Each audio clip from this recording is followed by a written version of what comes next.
They brought whiskey, they brought brandy, gin, and then the natives will taste this thing and they feel good. They say this looks like okay. Good.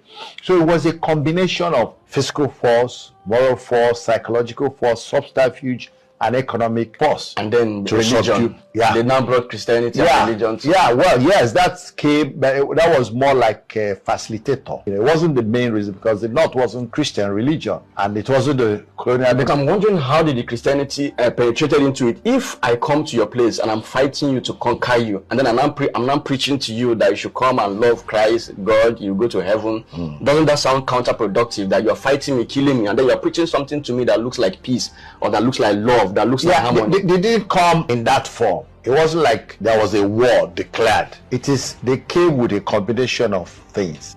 While they were talking to some folks about Christianity, then those who resisted to allow them have their way, they used force. You have already given up base. So it's a combination of things. And people saw the benefit. But the truth of the matter was that we didn't feel there wasn't a mass psychological military strength to confront them. So that was why it was literally by force. That's how the arrangement came. And I said that wouldn't have been terribly bad if you had allowed the people to play a role in agreeing, selling the benefits of this coalition, or benefits of this amalgamation. It was not sold. And I said it was for selfish reasons. First, it was for administrative convenience. Take, for example, the British overlords found that the South was more productive, and therefore the cost of administering the South was able to raise the resources, either through sale of palm kernel, palm fruit, rubber, cocoa, and all that. The South were raising funds to pay for the administrative convenience and structure of the colonial masters. But the North was not able. So they were subventing it from